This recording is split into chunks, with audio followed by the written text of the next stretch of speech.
kowa da irin fahimtar sa yawa a da fahimtar fuska kuma kowa da mutanensa wanda ya ta doka. To a gaskiya ni dai na karkata daga abin da malaman na suke faɗa a kan cewa al-muhajir da jama'a su samu al-fajiri saboda dalilai masu tayin yawa. Al'umman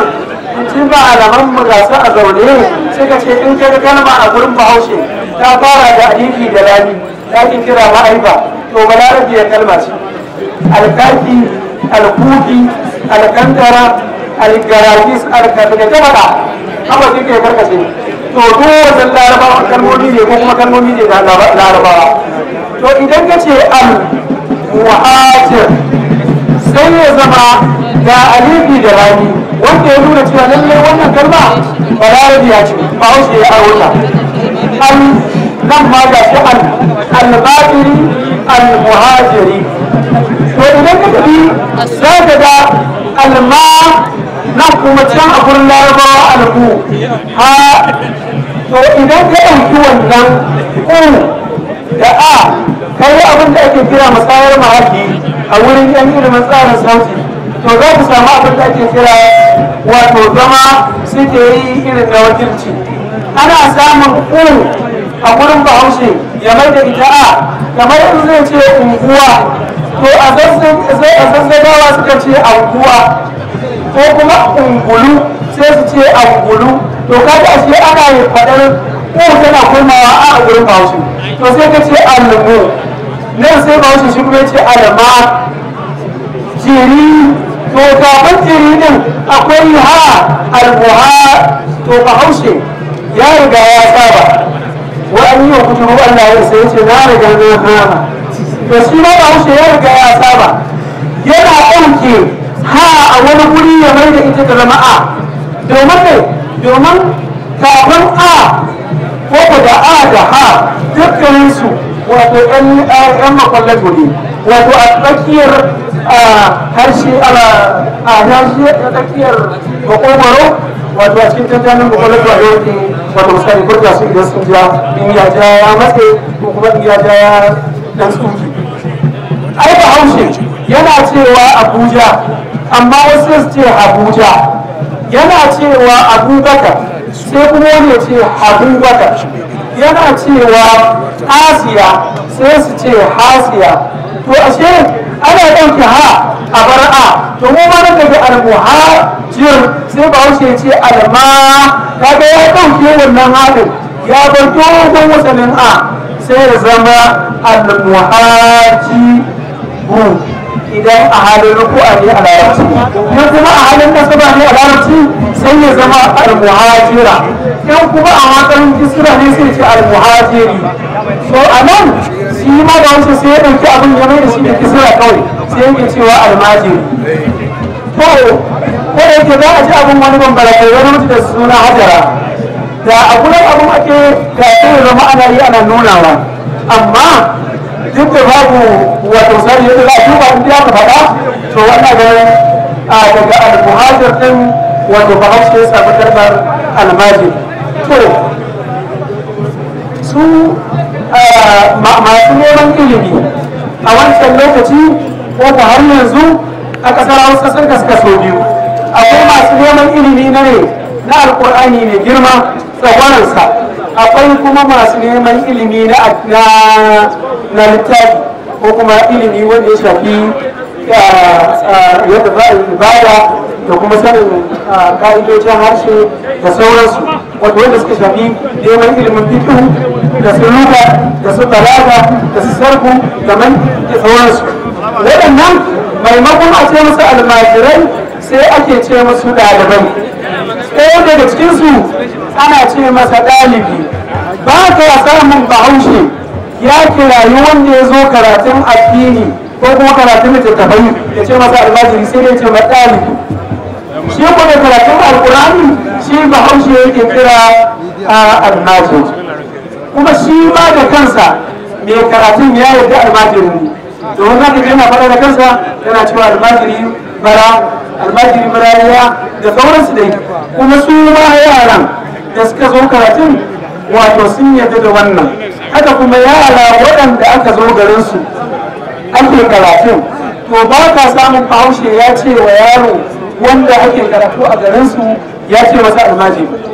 In ya je makaranta a matsayin ne ba ɗalibi ya je, amma ba a matsayin almajiri ba. Ana kiran almajiri ne ga mutumin da i ƙaura ko kuma ita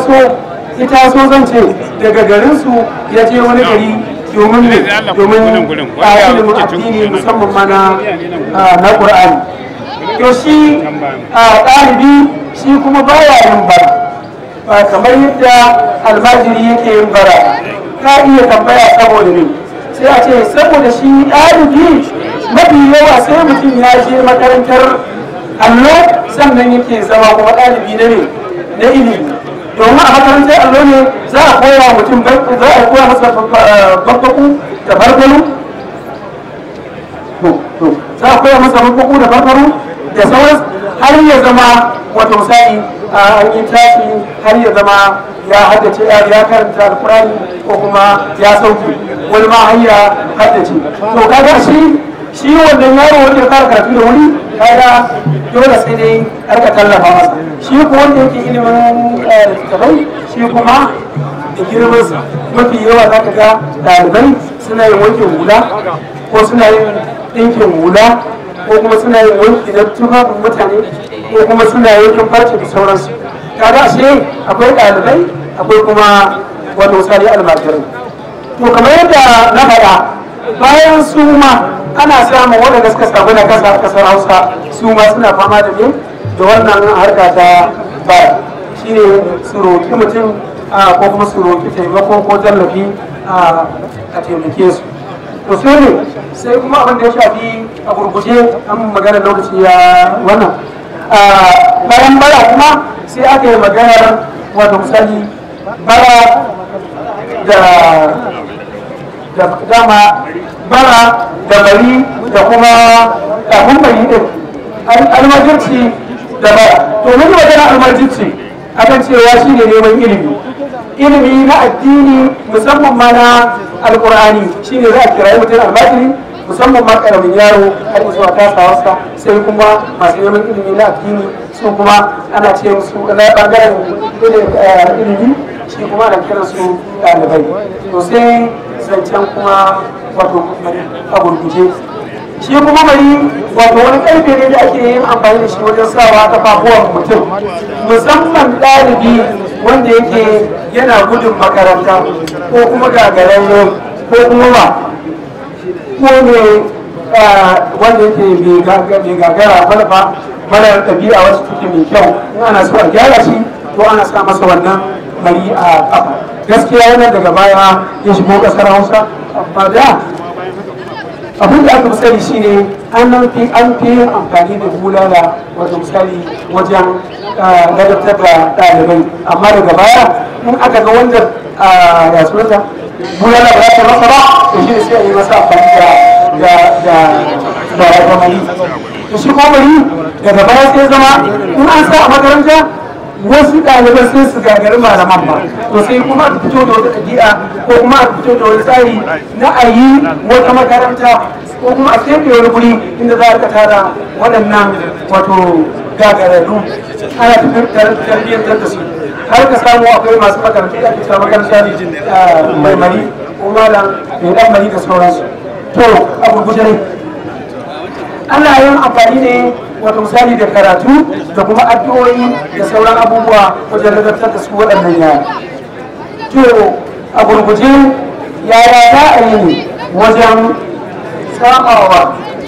bahaushe ya samawa kansa wajen magance wannan abin da ya shafi kamar bara ɗin da ake magana. Akwai hanyoyi masu tarin yawa a gurguje. Na farko dai ya kamata duk yaron da za a tura ya je makaranta ko ya je ya karatu ya zama an tura shi da me da abin da zai ci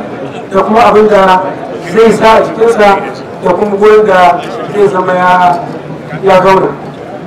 Idan muka dubi wani wasan kwaikwayo da ake yi yanzu a gidan talabijin shahararre arewa 24 wato wanda ake kira wato jakin kowa idan ka duba makarantar malam na ta'ala me sittin goma ko to shi za ka ga makarantarsa wato kowa ya tashi ya zo ya kawo yara domin yaran zo da su ba ko shi wasu samu ya samu amma idan ka duba makarantar malam Hassan za ka ga tana da tsari ba za a kawo ɗalibi ba sai da abin da zai ci sai kuma an karɓi lambar iyayensa yadda ko da wani abu ya samu za a yi musu waya su zo su kula da wannan yaro to ya kamata a ce duk yadda za a yi an tura yaro ya zama ba ya tafi ba kenan kawai sai an gan shi a'a ya zama na an haɗa shi da abin da zai ci ya sha ya samu wato misali abin sawa a cikin da kuma gurin zama sannan a gurgurde dai ya kamata gwamnati kamar yadda ta yi yanzu ta ɗauki wasu malamai ko alamomi har guda 60 a kan za su rika koyarwa a makarantun da aka yi sababbi a wannan guda 15 to ya kamata a ce an ƙara waɗannan makarantu kuma an ƙara malaman da za su zama sun koyar yana da kyau idan mutum ya gama sauki alƙur'ani ko ya haddace alƙur'ani ya zama aramma to ya kamata ko ba a bashi matsayi na mai digiri a boko ba to a samu dai ɗan abin da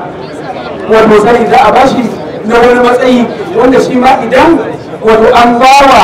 wato dan wanda ya karatu na ko da boko yake aiki a biya shi albashi shi ma ya dan samu wato misali ya samu abin da zai tafi da rayuwarsa domin kamar yadda su malaman boko suke su ma fa haka malaman wato a allo da suke su ma suna da iyali ya kamata su ma a tallafa musu bayan nan sai masu kuɗi kamar yadda ake magana su ma su zama suna tallafa ya zama da cewa ita gwamnati ba za ta yi dukanta gaba ɗaya ba ya zama su ma masu kuɗi suna tallafawa domin wanda duk ya taimaka shi ma Allah subhanahu wa ta'ala wato zai taimake shi a gurguje ina ganin zan yi wa zan ja lissamin wannan jawabi nawa a nan Allah ubangiji ya tallafa mana wannan harshe namu Allah ya ƙara